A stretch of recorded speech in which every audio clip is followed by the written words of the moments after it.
লীগ নিয়ে আমাদের নেতা রাহুল গান্ধীজি রাজস্থানের কোটাতে ছাত্র কি গুঞ্জ নামে এক র্যালি করেছেন।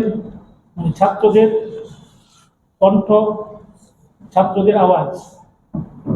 আপনারা সবাই অবগত আছেন যে সর্বভারতীয় যে আজ আমাদের দেশ জুড়ে ছাত্র যুব সম্পদের চরম সংকট এবং আমাদের বর্তমান শিক্ষা ও পরীক্ষা ব্যবস্থার যে নজিরবিহীন ব্যর্থতা, তাই নিয়ে আজ আমরা এখানে আলোকপাত করব। আমাদের নেতা রাহুল গান্ধীজি বলেছেন যে প্রত্যেকটি শিক্ষার্থী অনন্য এবং প্রতিভাবান। তরুণ প্রজন্মই ভারতের ভবিষ্যৎ। ভারত তখনই সফল হবে যখন আমাদের যুব সমাজ সফল হবে। কিন্তু দুর্ভাগ্যবশত তরুণদের স্বপ্ন রক্ষা করতে সরকার সম্পূর্ণ ব্যর্থ হয়েছে। কোটায় যে ছাত্র কি গুঞ্জ র্যালিতে রাহুল গান্ধী বলেছেন যে দেশের ছাত্র সমাজের যে উনি সামনে থেকে ছাত্র সমাজের কান্না উনি লক্ষ্য করেছেন। আমরা দেখেছি কিভাবে নিট পরীক্ষার অনিয়ম ও সরকার পেপার লিক ও পরীক্ষা বাতিল জেরে স্নেহার মতো মেধাবী ছাত্র এবং ছাত্রীরা কিভাবে আত্মহত্যা করছে। লিক, পেপার লিক, নিয়োগ দুর্নীতি, পরীক্ষা বাতিলের কারণে যুব সমাজের ভবিষ্যৎ আজ অন্ধকারে দিকে ঠেলে দেওয়া হচ্ছে। ত্রিপুরার বেকার যুবকদের অবস্থা তার থেকে কোনো আলাদা নয়। আমরা লক্ষ্য করেছি যে শিক্ষার নামে এখন বেসরকারীকরণ এবং বাণিজ্যকরণ চলছে।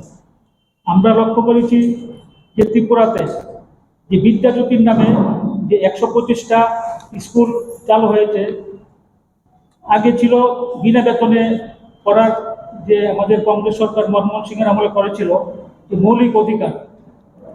এখন দেখা যাচ্ছে বিদ্যাজ্যোতি প্রকল্পের নামে ছাত্রদের থেকে 1000 টাকা করে ফিস নেওয়া হচ্ছে এবং পরীক্ষা বাবদ এবং এক্সট্রা আরো 300, মানে বছরে 1300 টাকা নেওয়া হচ্ছে। তাই আমরা কি বলতে পারি না যে এখন বিদ্যাটা একটা ব্যবসায় পরিণত হয়েছে। একদিকে বিদ্যাজ্যোতির নামে স্কুল খুলেছে, আরেকদিকে পরিকাঠামো নেই।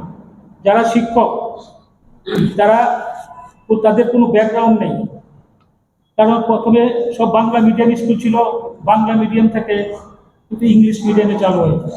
শিক্ষকরা যেমন ট্রেনিং নিচ্ছে না, ছাত্র পাঠ্য করতে পারছে না। সেই জন্য আমরা সরকারের কাছে আবেদন করব যে আগে মাস্টারদের ট্রেনিংয়ের ব্যবস্থা করব।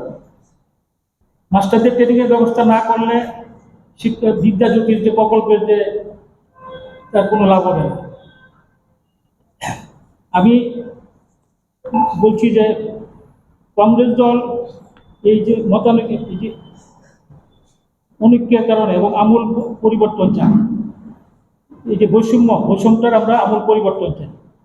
আমরা ত্রিপুরার সমস্ত শিক্ষার্থী, চাকরি প্রার্থী, শিক্ষাবিদ, বুদ্ধিজীবী এবং সুশীল সমাজকে আহ্বান জানাচ্ছি, আপনারা এগিয়ে আসুন, আপনাদের মতামত দিন।